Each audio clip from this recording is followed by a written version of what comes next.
selamat datang di Pedok Talk. Hari ini adalah hari yang bersejarah. Bersejarah gimana? Peko menang? Bukan. Bukan. Bersejarah itu. Bukan buat Peko Bagnaia, bukan juga buat Jorge Martin yang semakin dekat dengan gelar juara dunia, tapi ini buat subscribernya Pedok Talk. Jadi kan Mas Joni, kemarin kan ada beberapa orang yang kenapa sih harus ada konten berbayar gitu kan? Berasa dianaktirikan. Betul. Seperti Peko Bagnaia di mata Gigi Dalinya kalau Marc Marquez sudah masuk. Ya kan, itu ntar kita bahas ya. Tapi sebenarnya gini, memang kalau benefitnya jadi member itu adalah dapat konten. Jadi aku tuh bikin Jumat aku upload, Sabtu upload, Minggu juga langsung upload. Kalau misalnya emang selesainya kayak race di Asia ini kan selesainya siang gitu kan, sore aku bisa ngupload tuh malamnya gitu. Tapi ngeditnya cepet-cepet aja gitu ya. Yang penting kan isi bahasannya. Jadi editannya tuh pokoknya ya proper lah gitu. Tapi bukan yang canggih gimana gitu. Nah, tapi buat yang subscriber, mulai hari ini jam tayang Pedok Talk bukan lagi hari Selasa jam 7 malam, tapi akan aku majuin ya Mas Joni. Lebih cepet dong, kan pada bilang katanya kalau Selasa kelamaan, ya udah kita sikat di hari Senin. Hari Senin. Jamnya jam berapa? Ih, suka-suka aku. Pokoknya breaking news. Pokoknya mulai sekarang. Jadi sampai nanti musim-musim selanjutnya, bismillah ya insya Allah, kita akan tayang di hari Senin. Nah mungkin nanti pertanyaannya adalah kalau race-nya selesainya Senin pagi gimana? Ya bisa, tancep pokoknya. Bukan hari Selasa lagi, oke? Nah ini ngomong-ngomong kita lagi ada di Holy Cow di Citos. Jadi itu sambil makan ya, kalau kedengeran bunyi-bunyi apa-apa mohon maaf. Nah sekarang kita lanjut aja, sebetulnya seperti biasa kita buka dulu dengan News Flash.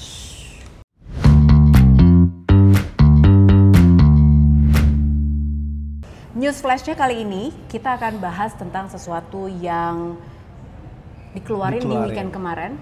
Bangkok 2025 MotoGP launch Februari 9. Kita udah tahu nih, jadi season opener kan adalah memang di Buriram. Maret kan? Di Thailand. Pre-season test juga. Nah ini tuh apaan sih teasernya MotoGP launch tuh apa kayak biasanya tuh kan nggak ada apa-apa Mas Joni gitu. Karena kalau saya melihat ini momentum buat Thailand. Dipercaya menjadi pembuka MotoGP yang sebelumnya kita tahu kan kalau Asia itu kan cuman 2 negara Asia tuh, kalau nggak Jepang, Qatar. Jepang udah lama banget, Suzuka pada saat 2002 dan 2003.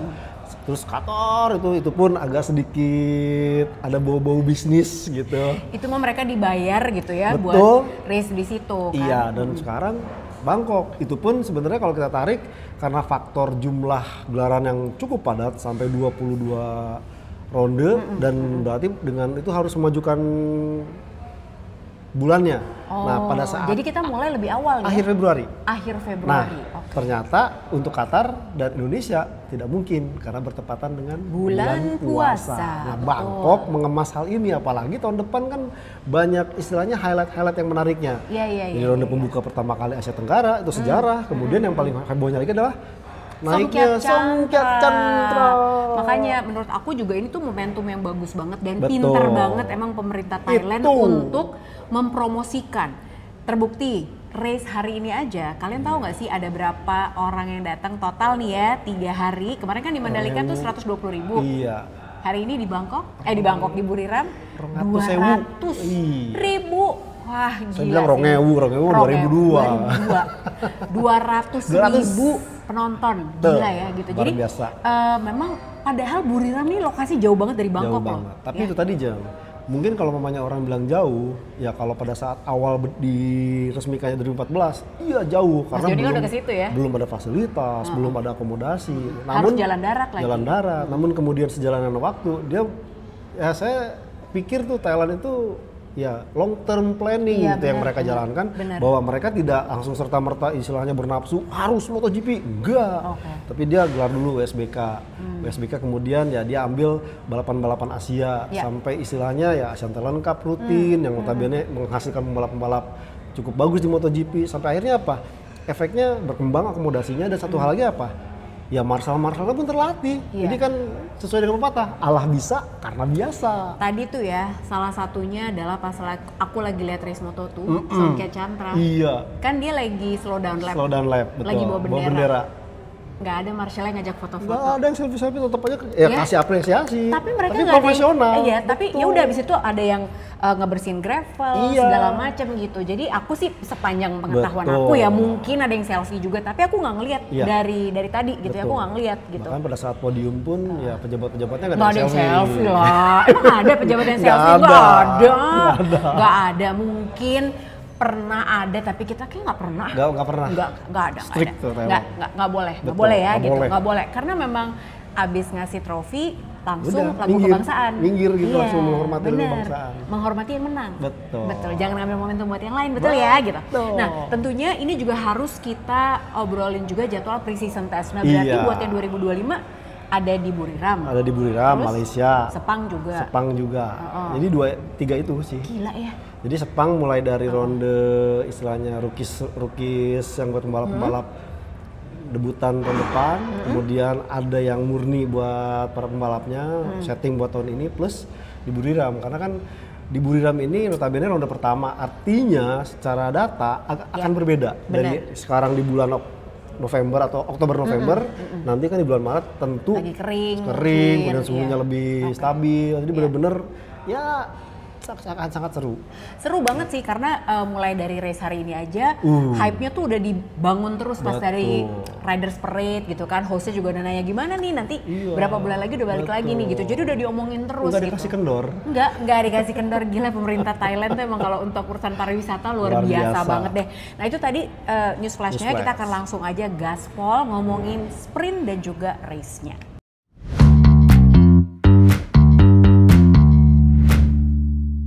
Kembali lagi di Paddock Talk, sekarang kita ngobrolin tentang sprintnya. Nah, di sprint kali ini, jujur aku memang nggak pegang Pecco waktu buat pole.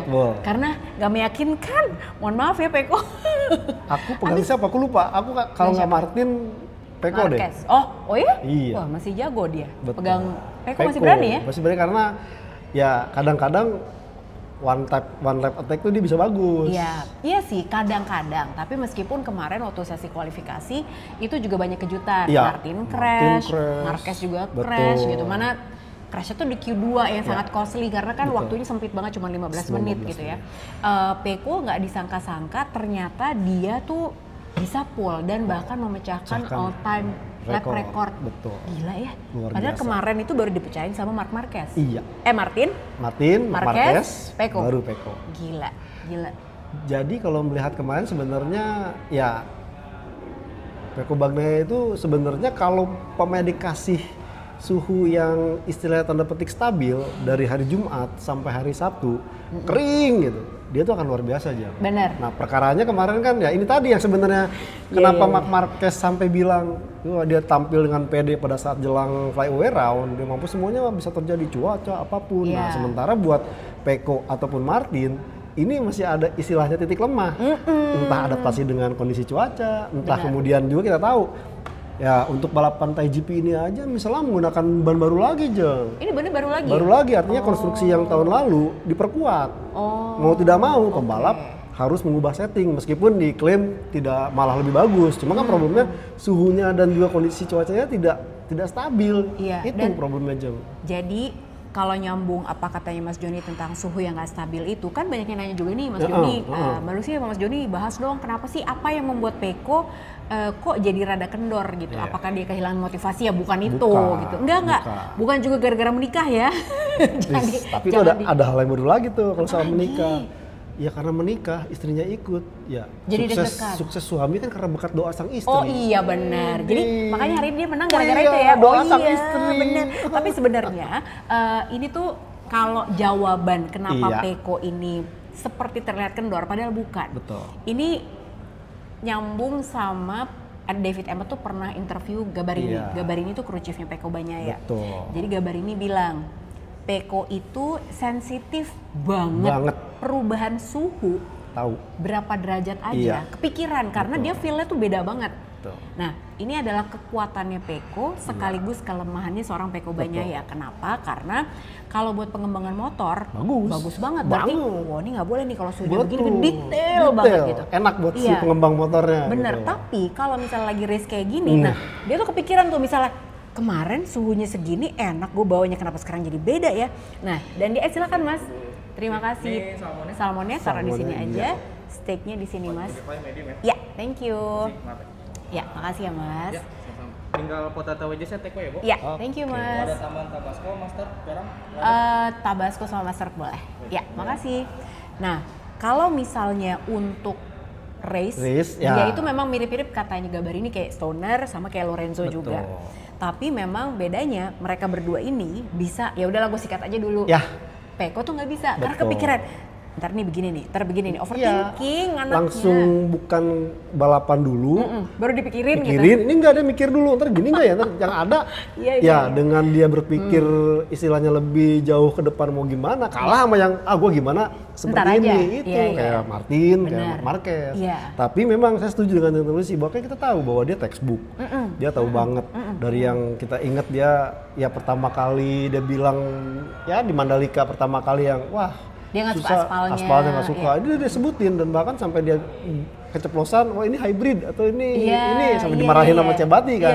Dari situ kelihatan sosok Peko ini benar-benar seorang pembalap yang punya kemampuan, thank you Mas, punya kemampuan lebih gitu. Benar. Sayangnya dengan sensitif banget sama Peko tuh. Perkaranya apa? Ini lawan-lawannya kan udah merasakan motor macam-macam. Ya, dan juga yang dikembangkan oleh Peko. Bener. Nah, dan bahkan ya Martin sendiri bilang, gua contek apa yang Peko lakuin gitu. Ya udah. Peko nyontek Martin, soal clutch nggak bisa. Nggak bisa. Nah di situ jadi kelebihan seorang Jorge Martin. Begitulah. Gitu. Jadi itu jawabannya. Betul. Jadi apa yang dirasakan Peko sekarang adalah yaitu akibat kelebihannya dia sekaligus menjadi kekurangannya dia juga. Betul. Gitu. Jadi emang ya itu susahnya kalau lagi jadi rider yang textbook ya itulah sulitnya gitu ya. Nah jadi ternyata Peko pole position dan ini adalah starting grid-nya. Peko ada di nomor 1, nomor 2 ada Enea Bastianini, nomor 3 ada Jorge Martin, Marco Bezzecchi, ada Marc Marquez di row kedua dan juga yang luar biasa adalah Fabio Quartararo yang berhasil juga ada di row kedua. Tapi emang dia keren banget loh. Nah, ada yang menarik juga. Dia itu katanya pakai sasis yang berbeda sama Alex Rins ya. Mas Joni, apa bedanya dan kenapa emang sengaja dibedain atau Alex Rins ini soalnya kayak konfigurasi mesin aja. Rins bilang dia pilih yang beda daripada Fabio Quartararo. Nah ini apa yang ditemukan sampai dia soalnya Q1 aja bagus tuh. The fight between Fabios gitu kan. Fabio Di Gio sama dia yang lolos ke Q2 gitu. Apa yang beda saya dari melihat M1 bahwa karakter ini adalah ya kita tahu Yamaha tahun ini ya nothing tulus lah, mau bagus mau enggak, yang penting dia mau kejar setoran. Semua dicoba. Kebetulan untuk Fabio Quartararo karena karakternya memang agak agresif dan berbeda dengan Alex Rins yang istilahnya benar-benar pembalap yang ya hampir mirip dengan Peko, semuanya ketahuan, merasain. Fabio Quartararo kan ini lebih punya all out lah dia killer instinct gitu, apa yang bisa dia akan coba. Nah, sasisnya itu adalah lebih yang istilahnya benar-benar sesuai dengan gaya balapnya, di mana beberapa di high speed cornering yang menjadi ciri khas Buriram ini tidak bermasalah, meskipun makanya kemarin waktu dia sempat mau jatuh tikungan 5 dia berhasil save. Cuman memang di beberapa gila save-nya sih, cakep banget. Cuman beberapa kemudian saat keluar tikungan kadang-kadang agak out dan masuk ke tikungan ini belum sempurna. Makanya kemarin dia harus ke-12 overall ke-12 harus menjalani Q1. Tapi hebat banget sih. Nah, ini adalah podiumnya. Tapi ntar dulu dong, di starting grid juga ada rider idola aku dari HRC. Tapi dia di P23, wildcard. Ya, Mudeng. Bukan Honda Racing Corporation. Tapi Mudeng? Hippo Racing Corporation, karena dia adalah kudanil, bayi kudanil yang lucu sekali. Ini kan dia di Thailand kan? Iya. Itu dia lucu banget. Jadi kalau pamannya di sini mungkin One Heart-nya lah gitu ya. Cuman ini pakai ikonnya ikon binatang kudanil. Jadi si Mudeng ini dia tuh emang lagi heboh banget di sosial media semuanya gitu, bahkan sampai di Amerika aja terkenal banget si Mudeng ini karena lucu banget gitu ya. Biasalah ya kayak bayi kudanil sih sebenarnya sama aja, cuman emang rezekinya Mudeng aja jadi terkenal gitu ya. Nah ini adalah podium sprintnya teman-teman. Ini adalah Enea Bastianini, Martin ada di P2 dan Peko ada di P3. Tapi mari kita bicara tentang Enea Bastianini sedikit ya, karena menurut aku dia sangat memberikan kejutan yang luar biasa. Startnya bagus banget Mas Joni. Aduh gila. Jadi itu dia, aku nggak nyangka kalau dia startnya kayak gitu. Betul, aku pun kaget gitu. Dan bahkan ini sempat membuat kaget Jorge Martin, seorang Peko juga kaget. Dan dia leading dari awal sampai habis. Jarang-jarang tuh Enea kayak begitu ya. Dari sini saya melihat bahwa memang kayaknya dapet. Nah, cuman itu tadi N-nya belum yakin untuk saat balapannya kayak gimana. Makanya pada saat itu dia abis-abisin dan hasilnya cukup luar biasa. Terlepas dari kemudian Pecco berduel dengan Martin, kemudian dia bermasalah sampai akhirnya tertinggal jauh. Ya, dan itu yang pertama. Yang kedua adalah mungkin Enea Bastianini ini sadar bahwa ini momentum aku nih, karena perebutan 3 besar ini tetap jadi target dia utama. Bener. Makanya dia nggak mikirin Pecco sama sekali ya. Dia bilang katanya nggak ada tuh tim order nggak ada. Karena gue masih punya kesempatan untuk dapat posisi ketiga di akhir musim nanti gitu. Betul. Ya gue kejar itulah. Setuju. Gitu. Itu jangan sama ya, kita tahu. Mungkin kalau kita balik ke belakang ke MotoGP Italia di Mugello, seandainya mungkin skenarionya Ducati soal siapa pembalap tahun depan tetap seperti tahun sebelumnya, mungkin lain cerita. Iya, benar. Nah, terus yang paling menarik juga adalah begitu di Parc Fermé kita lihat ada gesture-nya Pecco yang 4 ya. 4 kali dia bilang. Gue udah ngitung 4 kali nih. Jorge Martin kena bagian yang hijau. Terus dia gitu ditanya lagi. Betul. Pas lagi di interview. Ya gue sih ngeliatnya 4 kali, tapi mungkin bisa salah juga kata Pecco gitu. Mungkin yang main aman ya gitu ya. Terus Martin bercandain sekalian. Enggak 4 kali, 8 kali. Katanya gitu dia bercandain sekalian sama Martin. Di sini sebetulnya kita bisa melihat bahwa sesantai itu Jorge Martin ya. Di saat kita ribut mereka berdua kayaknya menanggapinya bolos. Iya. Nah, tapi sebenarnya itu kan kalau teman-teman lihat ada garis yang bidang warna hijau sama biru. Itu. Nah, itu bedanya apa Mas Joni? Jadi sebenarnya kalau kita melihat ya kalau biru itu memang istilahnya aman. Perluasan dari memang mungkin pihak Buriram menyadari bahwa dengan kondisi sirkuitnya, saya bilang kenapa karakternya sangat cepat. Ini benar-benar kalau kita ngelihat layoutnya sendiri itu mirip kayak Red Bull Ring atau Motegi, bener-bener kecepatan tinggi. Iya, dan kalau Motegi mungkin masih bisa diimbangi dengan pengereman. Nah sementara ini ya flowing banget, kecuali pengereman keras itu di tikungan 12 terakhir. Nah melihat ini pembalap pasti akan ngambil sisi-sisi luar untuk bisa melibas tikungan dengan cepat. Hasil apa? Pasti keluar dong. Pasti keluar, makanya dibuatkan istilahnya tanda petik kompensasi lah buat pembalap-pembalap tidak kena pelanggaran, makanya dibuat yang biru. Bonus. Betul, cuman ada beberapa bagian yang hijau yang notabene ini kalau pemain mungkin tidak pinter-pinter, tricky juga.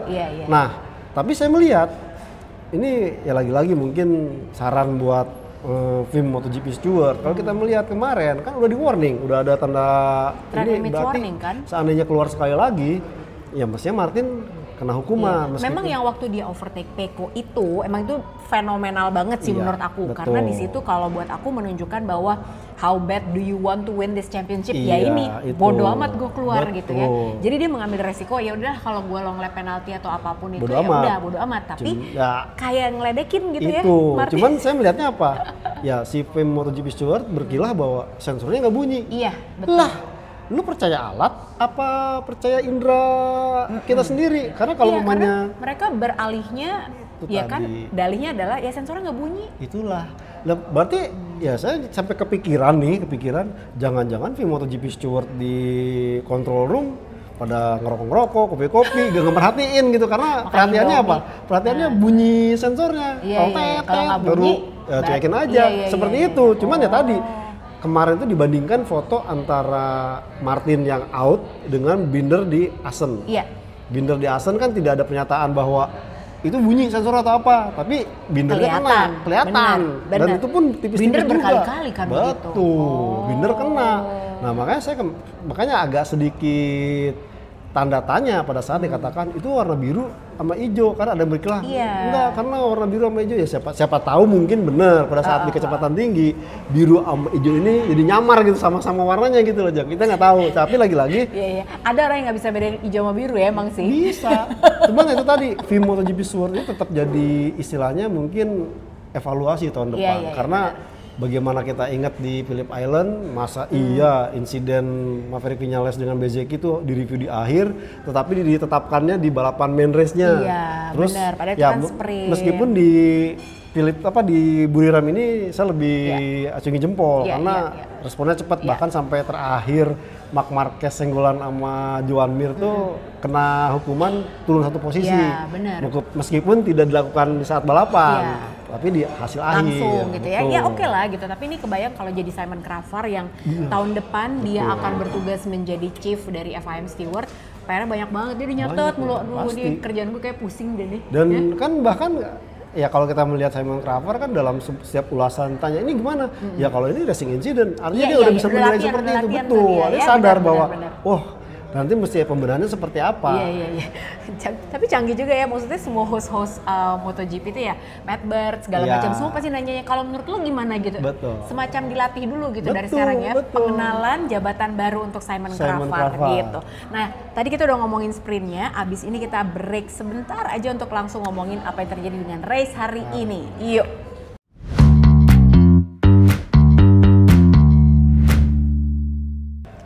Oke, sekarang kita udah masuk ke race-nya. Race-nya. Oh, jangan. Aku tadi mau gosip, cuman itu off air aja. Oh. Nggak boleh terketahuan. Jangan, nggak boleh. Ini kita ngomongin race-nya. Jadi race-nya di-declare wet sampai habis. Iya.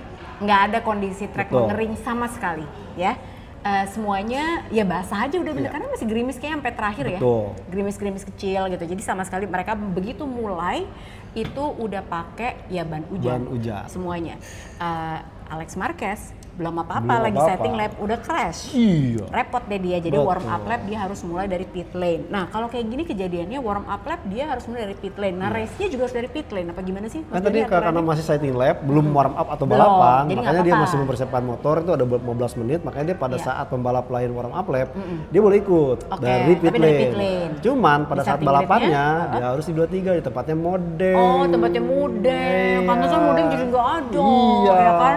Kemarin salah lagi ada orang nanya, Mudeng siapa sih kak? Itu loh, terus aku kasih emoji, tapi emojinya badak bercula satu. Terus aku, ya mohon maaf ya mata udah tua gitu kan. Anggap aja tuh aero, winglet. Mudengnya pakai aero. Ya pakai, ada winglet. Padahal aku Daniel kan nggak punya begini, nggak punya cula gimana sih mbak gitu. Nah, yang menarik adalah memang udah diprediksikan hujan. Betul. Aku deg-degan tuh, wah ini mah bisa mainannya Marc Marquez nih. Saya pikir tuh malah hujannya tuh belum lepas balapan aja. Jadi warm up masih ya kering-kering gitu lah. Iya. Tapi kan dari Moto3 udah ya, terus udah gitu ya Moto2 juga Moto2 gitu. semi. Agak lumayan kering tuh Moto2, tapi MotoGP udah gitu. Ngomong-ngomong sebelum kita ngomongin MotoGP, akhirnya David Alonso menjadi pemegang rekor pemenang terbanyak kelas lightweight. Betul. Kemarin kan baru nyamain rekor Valentino Rossi. Sekarang dia yang pegang rekornya 12 kali kemenangan. Ini kalau Rossi ke Valencia nyembah tuh dia tuh. Iya. Ampun bang. Ampun bang. Lah gitu. Anak muda udah 12 kali menang aja. Kalau ada yang julid bilang dia baby goat, apaan lo baby goat ya? Jangan disalahin gimana emang udah 12. Iya, akhirnya terwujud gitu. Iya kan? Bukan kaleng-kaleng penamaan baby goat. Enggak, jadi emang dia boleh pakai nama baby goat gitu ya. Nah, terus ada Ai Ogura juga yang sudah resmi dinobatkan menjadi juara dunia kelas Moto2. Jadi terakhir kali rider Jepang juara kelas dunia menengah itu kelas menengah Hiroshi Aoyama. 2009. Astaga. Sekarang itu Hiroshi Aoyama manajer timnya Honda Tim Asia. Iya. Pokoknya sering kelihatan tuh. Saat itu 2009 masih 2 tak Jeng. Karena terhitung 2010 pindah ke Moto2 604 tak saat itu pakai mesin one make engine-nya Honda. Baru kemudian belakangan ini ganti ke Triumph 765 cc. Tapi lihat kemenangan Ai Ogura tadi begitu dia masuk ke Park Ferme disambut sama ya Nakagami. Terus udah gitu Alberto Puig juga datang gitu ya. Ini banget ya kayaknya memang udah saatnya dia naik ke MotoGP gitu. Iya, sebenarnya kita pernah bahas bahwa dia mestinya naik MotoGP itu 2 tahun yang lalu pada saat dia sebenarnya lama juga loh sebenarnya. Lama juga aja karena waktu itu kan dia lagi bagus-bagusnya. Cuman karena kesalahan istilahnya ya ego, nafsu karena asumsinya di Malaysia bisa deh dia mengalami insiden crash sehingga harus gagal. Sampai kemudian ini jadi beban buat dia. Benar. Karena waktu itu rencananya kalau mungkin dia juara dunia otomatis naik ke MotoGP aja. Tapi entah blessing in disguise atau gimana, ternyata keputusan dia itu agak sedikit cukup istilahnya decisif karena apa? Honda motornya saat ini sedang tidak lagi bagus-bagusnya. Malah dapatnya rezekinya kok ya ke Trackhouse gitu ya kan, Aprilia. Dan bahkan tuh sempat heboh kan. Wah, Trackhouse ngapain? Ini nggak ada istilahnya darah-darah Jepangnya. Nggak begitu. Trackhouse ternyata benar-benar melihat potensi pembalap seperti apa sehingga itu sebabnya mengambil seorang Ai Ogura. Dan tidak hanya itu, ingat loh, Ai Ogura musim ini untuk pertama kalinya bergabung dengan MTMSI Helmet. Ini tim yang sama sekali baru di Moto2 menggunakan sasis yang sama sekali baru. Jadi selama ini kan saat di Moto2 itu plek-ketiplek Kalex, artinya Kalex dia tahu kelemahannya, kelebihannya, bahkan dia hampir nyaris juara dunia. Kayak semacam istilahnya, saya sih istilahnya tuh dibeasiswain atau di pesantrenin deh, Ai Ogura oleh HRC. Kalau ngomong di sekolah nggak enak ya, kesannya kayak mau pinjem duit. Iya. Jadi dia istilahnya benar-benar dibuktikan apakah dia bisa tertantang zona nyamannya selama ini tampil di tim yang benar-benar dan dia tunjukkan dia bisa sampai akhirnya ya wajar layak dia ke MotoGP tahun depan. Tadi ya aku juga sempat, aku nggak tahu kenapa Fermin Aldeguer ini di 3 race terakhir ya menurut aku dia ngaco. Kecewa aja menurut aku. Bukan aku bilang dia nggak bagus gitu ya Mas Joni, tapi kayak tadi deh hari ini tuh benar-benar kelihatan banget insidennya dia sama Tony Arbolino itu aneh banget sih gitu menurut aku. Kok lu rider gitu sih gitu ya, jorok gitu. Jorok dan sama sekali nggak mempertimbangkan keselamatan rider lain. Ya, nggak tahu deh kalau menurut Mas Joni gimana, karena buat aku ya, aku tuh suka banget sama Fermin Aldeguer, favoritnya Mas Joni juga sebenarnya si Fermin ini. Tapi di 3 race terakhir ini kok kayaknya karakternya ada yang berbeda nih sama dia. Saya sih melihat sejak dari awal Jen, over expectation, dimana pada saat Ducati memutuskan untuk mengontraknya, ini menjadi masalah. Dan bahkan kan, ya lagi-lagi dibocorinnya sama siapa? Sama Gracili. Iya, sporting director baru kan, sampai dibilangnya oh pasti ke Pramac lah. Ternyata kan semuanya bubar. Dan plus performa dari Fermin sendiri tidak stabil. Nah, alih-alih dia mencoba untuk bangkit, malah banyak kesalahan yang dilakukan. Crash lah pada saat penalti. Kemudian kemarin di mana sempat menabrak Somket Chandra yang harus ini sampai akhirnya sekarang balikan lagi. Makanya dari situ saya melihat mungkin ya agak sedikit terbebani seorang Fermin Aldeguer karena di awal musim. Betul. Coba seandainya mungkin rahasianya tetap di-keep siapa pembalap Ducati sampai mungkin paruh musim, ini saya rasa Fermin akan lebih leluasa. Ini kan jadinya ya nih dia beban juga akhirnya harus, gitu ya. Artinya kan tahun depan kan ke MotoGP secara idealnya kalau lu performa lu juga bagus harus juara dunia betul, gitu. Ini malah berpengaruh. Kemudian juga satu hal yang bikin kaget adalah Bosco Scuro di tangan di tangan pembalap yang bukan pembalap pabrikannya, artinya Alonso Lopez dan juga Fermin Aldeguer malah bagus di tangan Sergio Garcia dan Ai Ogura. Ini makin menambah beban buat seorang Fermin Aldeguer. Efeknya sebenarnya logisnya nih, mestinya dia ngejar aja udahlah. Ai Ogura udah pasti kandidat kuat juara dunia kok. Ya, saya ngejar kedua lah karnya kemarin tadi itu sebenarnya poinnya masih dekat-dekat dengan Aron Canet. Dan tadi tuh jadi apa ya? Jadi ngeselin gitu ngeliat Fermin Aldeguer menurut aku ya gitu. Karena kasihan udah Arbolino kemarin juga ada sama Zonta, ya kan? Ya Allah, itu juga akhirnya dapat penalti tapi dua-duanya ya. Betul. Tony Arbolino juga dapat, Zontanya juga dapat kan. Tony Arbolino kena hukuman karena dia seharusnya menggunakan jalur lain kan habis crash, jalur yang lain. Sementara Zonta nggak ngerem gitu, main tabrak-tabrak aja. Itu untung juga Marcella nggak kena gitu ya.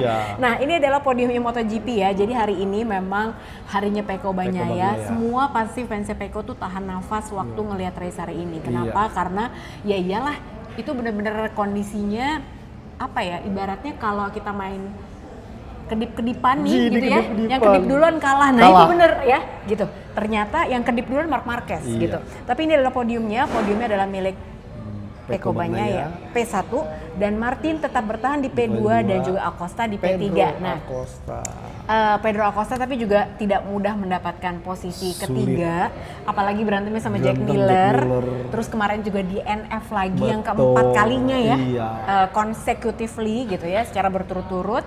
Dan ini sebetulnya hari yang bersejarah juga buat Pecco Bagnaia, betul. 9 kali kemenangan. 9 kali kemenangan, terus 22 kali pole position itu the best Ducatin factory rider. Ngalahin Casey Stoner Stoner. Betul. Karena most pole position untuk Ducati Rider tuh Casey Stoner tadinya ya. Terus dilewatin sama Pecco Bagnaia. Dan ini kemenangan dia yang ke-9. Bagus kan? Sayang aja dia NF 7 kali Pecco. Aduh, kamu. Nah, Marc Marquez kalau tadi Mas Joni lihat itu dia apa gripnya kah atau apa nih sebenarnya kalau tadi Mas Joni lihat? Jadi saya melihat kan soalnya dia tuh pas ngedeketin Pecco, menurut aku gripnya dia jauh lebih bagus daripada Pecco. Betul, gitu kan. Apalagi itu kan sebenarnya tikungan 8-nya memang agak tricky. Satu itu memang beberapa pembalap juga jatuh di situ. Kedua, banyak banget yang jatuh di situ itu, ya. Quartararo tabrakan sama Morbidelli, kemudian Morbidelli jatuh. Kemudian juga ada beberapa lagi yang jatuh. Jadi benar-benar sangat sulit untuk di Nah, sementara sebenarnya Marc Marquez tuh bukan tidak mencoba, dia ngukur di 12, karena 12 ini memang titik yang paling krusial. Ternyata kalah saat keluar tikungan. Maka di mana lagi nih? Di pertama nggak mungkin. Ketiga coba, tapi tetap ya kayaknya memang lagi dapat tuh Pecco Bagnaia. Jarang-jarang lah kalau umpamanya kemarin di Phillip Island kan pasti tikungan kanan tuh agak melebar. Ini bisa di dekat apex. Lagi hujan aja susah dia bisa. Mau nggak mau Marc Marquez coba ntar di 8 nih. Nah di 8 sebenarnya memang itu udah cukup dekat. Tapi sepertinya karena nipetnya kena bagian curb licin itu agak sedikit terimbas gitu, kaget.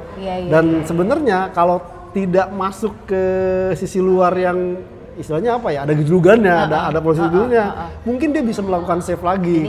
Ini bumpy gitu ya. Kemudian terjatuh.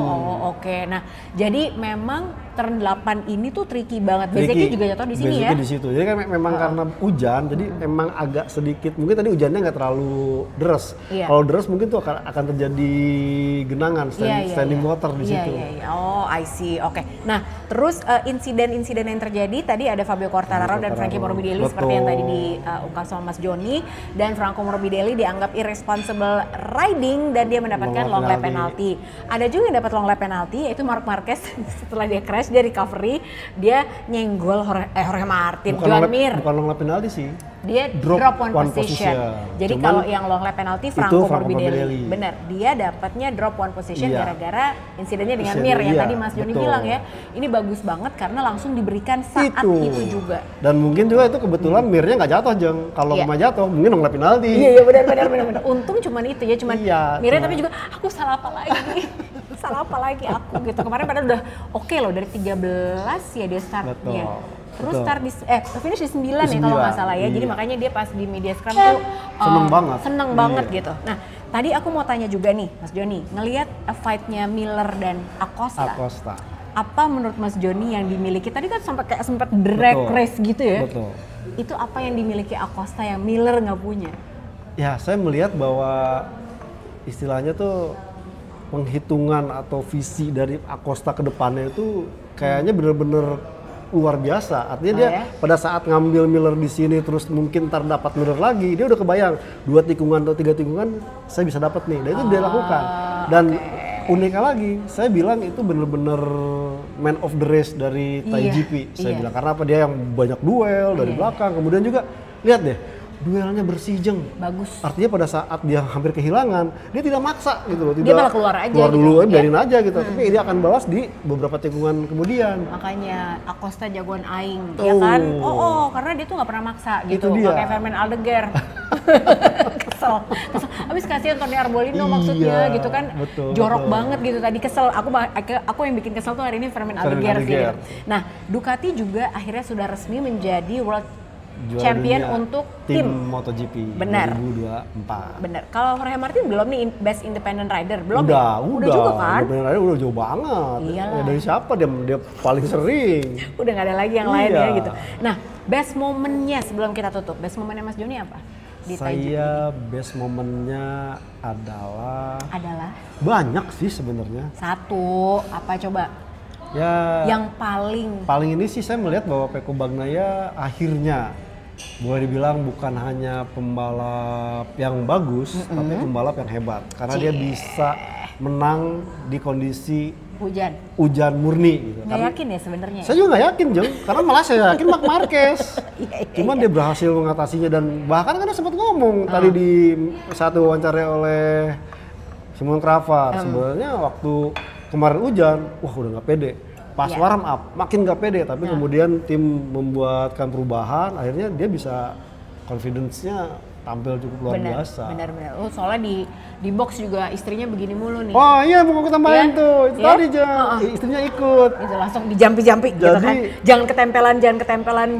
Sukses suami karena doa sang istri. Soalnya dia nonton pedok talk, katanya kata Joni Lono Mulia, suami gue kayak ketempelan, kayak gue doain deh gitu ya. Zikir aja gitu dong ya gitu ya. Nah, kalau aku best momennya adalah fight antara Miller dan juga Acosta. Karena itu ya clean, terus udah gitu emang ya ini duel dari dua bisa dibilang tim yang sama. Tim gitu yang ya. sama, motor yang setara gitu. iya. Dan ini keren banget sih gitu. Jadi ini yang memang di situasi hujan, di mana semua orang pengennya aman. Ya enggak. Ini ugal-ugalan. Betul. Tapi clean. Ya, itu keren banget sih. Itu best momennya. Nah, artinya sekarang Jorge Martin masih memimpin klasemen. Masih. Dengan gap 17 ya? 17. Hari kemerdekaan kita. Hari kemerdekaan kita. Agustus 1945. Tapi gini Mas Joni, kemarin tuh kan skenarionya sebelum race hari ini adalah kalau Pecco menang terus di 5 race terakhir. Si Martin cuman finish di P2 aja dia udah jadi juara dunia. Nah, ini kan sisa 2 seri lagi. 2 seri berarti 4 weekend kali balapan. Ini ya kan? Berarti 54 poin. 54 poin. Iya. Skenarionya kalau udah gapnya 17 poin ini gimana nih? Saya rasa tetap Martin dong. Ya tetap Martin. Cuma kan ya Pecco jangan berkecil hati dulu. Karena siapa tahu Martin bisa error. Kalau Martin DNF berarti kemungkinan besar Pecco masih nyalip dong kalau DNF. Oke. Apalagi kalau pemain DNF-nya di balapan utama. Nah, saya pikir ini ngutip apa kata Lenny Kravitz, it ain't over until it is over. Jadi belum dulu lu menyerah sebelum mendefinisi Barca. Nah, benar. Saya kan udah melihat bahwa Pecco ini ya baru menyadari bahwa musuh dia banyak itu kan di akhir-akhir ini nih. Nggak nonton pedok, toksi. Betul. Keren deh. Karena saya lihat Martin itu sekarang ya fokusnya gampang. What Pecco do, ya dia akan lakuin juga. Benar. Nah sementara Pecco, waduh, gua nggak bisa cuman Jorge Martin, entar ada Marc Marquez, entar ada Nia Bastian ini, entar ada siapa lagi, bener-bener kebanyakan gitu. Dan siapa sih yang nggak bangga kalau bisa ngalahin pembalap juara dunia? Pasti semua pengen. Gitu. Karena memang sebenarnya keadaannya sekarang nih, Pecco bukan menjadi penentu apakah dia bisa jadi juara dunia untuk yang ketiga kalinya atau enggak. Karena dia benar-benar terima nasib aja nih. Betul. Dia cuma bisa berusaha untuk menang. Ya, kuncinya dia berbuat yang terbaik aja dulu deh gitu. Dia cuma bisa itu doang karena sebetulnya kalaupun dia menang nih kayak kemarin kan pas sebelum si TaiGP ini ya. Pokoknya kalau misalnya Pecco menang terus udah gitu di 5 setelah sprint kemarin. Setelah sprint Pecco menang melulu terus udah gitu Jorge Martin cuma P2. Sampai di Valencia aja dia tetap defisit 1 poin. 1 poin, kebayangkan. Nah, makanya saya sempat kepikiran gitu untuk melakukan langkah politik dari seorang Pecco Bagnaia untuk mengajak Enia Bastian ini dan Marc Marquez makan siang. Kan lazim dilakukan oleh politikus-politikus kita kan, Iya, makan di warteg mana gitu biar terkesan merakyat. Terkesan merakyat. Tapi ya yang menarik adalah memang kenapa harus ngajak makan siang? Karena memang Pecco nih udah bukan di tangannya dia lagi, dia nggak bisa ngapa-ngapain. Jorge Martin kayak santai aja. Iya. Udah deh, pokoknya gue P2 aja juga cukup. Tapi baik Enea dan juga Marc Marquez ini adalah deciding factornya. Betul. Kayak tadi aja kalau Marquez nggak crash, itu Pecco deg-degan gitu. Aku aja juga udah udah deket deh nih gitu kan. Kok ya kena curb gitu kan. Betul. Jadinya crash. Nah, jadi memang masih banyak hal yang terjadi. Betul. Berarti Mas Joni di Sepang ini, weekend ini, prediksinya gimana? Saya melihatnya siapa yang paling kuat? Enea. Sebenarnya Enea kuat banget loh di sini. Enea kuat banget satu itu. Nah, tinggal bagaimana mungkin kebijakan dari Ducatinya. Entah ya. Tapi Pecco nggak mau dibantuin. Ya kan kita nggak tahu. Siapa tahu nih dengan kondisi Pecco mulai keluar lagi percaya dirinya. Entah juga di Sepang ini Ducati begitu istilahnya kuat. Apalagi Ducati pabrikan dan bahkan Enea pun tahun lalu menang. Dan juga jangan salah, kondisi cuaca pun masih akan tricky jam. Bakal hujan ya? Betul. Jadi saya rasa ya tergantung kepada gigi dalinya sebagai jenderal, apakah mengatur sebuah ataupun kemudian didelegasikan kepada Tardoji untuk melakukan apa. Karena ya ingat nggak waktu Andrea Dovizioso duel perebutan dengan Marc Marquez yang kemudian keluar mapping 8 itu yang sempat akhirnya ya di beberapa lap terakhir baru takutnya ya bukan hal yang tabu sih saya rasa karena ini kan memang ya masalahnya nomor mempertaruhkan satunya gengsi akan gitu loh. pindah ke Aprilia gitu loh. Bagaimana caranya Ducati mengantisipasi jangan pindah ke bukan Ducati Nah, gitu loh. ya itu makanya itu kan yang menarik ya. Itu gitu. dia. Makanya kenapa aku pengennya Martin yang menang. Makanya sampai mungkin saya rasa ini ya pada saat penerbangan ke Malaysia ini akan ada lobby atau strategi bisa gitu jadi ya. Jo. Bisa jadi. Oh ya ngomong-ngomong siapa penggantinya Fabio Di Gia karena kan dia akan langsung operasi. Nih abis TGP ini. Katanya udah pasti confirm Iannone. Iya None betul. Katanya karena temannya Valentino Rossi. Satu itu. Ya, satu itu. Sebenarnya, nah ini kalau misalnya kita mau ngomongin soal ideal nggak ideal, balik lagi kenapa Ducati Lenovo tidak memilih Jorge Martin. Kenapa memilih Marc Marquez? Tentunya ini kan karena Gigi Dalinya maunya Marc Marquez emang gitu ya. Dan secara show dalam tanda kutip memang lebih menjual Marc Marquez. Iya. Karena dia tuh emang jagoan banget gitu untuk melakukan fan service segala macam. Iya. Kalau aku dengar di luar sana kan ada yang bilang kenapa Iannone? Dia itu kan kasus doping segala macam. Harusnya lo kasih ke Bulega dong, yang rider muda apa segala macam. Masalahnya banyak yang kangen sama Iannone ya. Iannone ngejual soalnya. Menjual. Jualan jadi, ya udahlah lagian ini juga cuman dua seri doang, iya. gitu kan. Karena satu hal kalau mau fair-fairan, Iannone itu bukan murni dia melakukan doping secara sengaja loh. Katanya memang terkontaminasi. Betul. Ya. Dan problemnya adalah bahkan kita ingat saat itu kan Aprilia lagi sayang-sayangnya. Bahkan sampai dia keucap janji, wah kalau pemainnya udah selesai bakal dikontrak meskipun janji tinggal janji aja. Nah dari sini saya melihat bahwa ya mungkin Valentino Rossi lebih berpikir ya kita kasih pembalap yang lain aja. Tapi mungkin entah ada intervensi dari Dorna, ya udah Iannone aja. Orang di USBK aja hype-nya cukup bagus, bahkan saat menang, itu bener-bener bener-bener hitnya tinggi banget. Ya kemarin waktu di World Ducati Week kan juga dia podium aja juga heboh banget. Artinya ya kan? Iannone ini akan jadi istilahnya matahari kedua lah. Iya. Bumbu aja. Betul. Bumbu. Nah ini sebelum kita tutup ya, tadi kan aku di awal sempat bilang bahwa Pecco nih kayaknya jangan-jangan nanti tahun depan jadi anak tirinya Gigi Dalinya. Iya. Kenapa aku ngomong kayak gitu? Ada alasannya. Jadi kemarin abis sprint, lah ini kan sebenarnya tim Ducati Lenovo 2 ada di podium ya. Iya. Ada Enea Bastianini P1, Betul. Pecco P3. Iya. Kok Gigi Dalinya malah ke boxnya Marc Marquez? Yang P4. Aku kan namanya juga ibu-ibu, tentu aku berpikir dong langsung, kenapa dia begitu? Kenapa bukan dia merayakan dulu dengan Enea dan Pecco? Kenapa Mas Joni? Saya melihat mungkin bisa merubah pikiran aku. Soalnya kan aku mikirnya gini. Soalnya dia dikit-dikit tuh Marc Marquez gitu. Iya nggak sih? Jangan-jangan dia ini malah ikutan gosip. Bukan Jeng. Ini siapa tahu nih mungkin Gigi Dalinya ngebaikin biar tanda petik lobby ini. Bantu Pecco Bagnaia aja.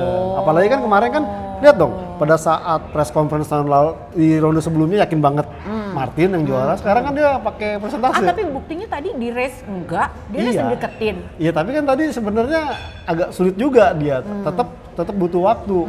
Akhirnya malah bikin kesalahan sendiri. Mungkin seperti itu. Tapi atau juga ya ini menunjukkan bahwa Marc Marquez di saat adaptasi di kondisi yang dia sempat dapat kondisi 2020 sampai 2023 itu sulit, sampai jatuh bangun, cedera.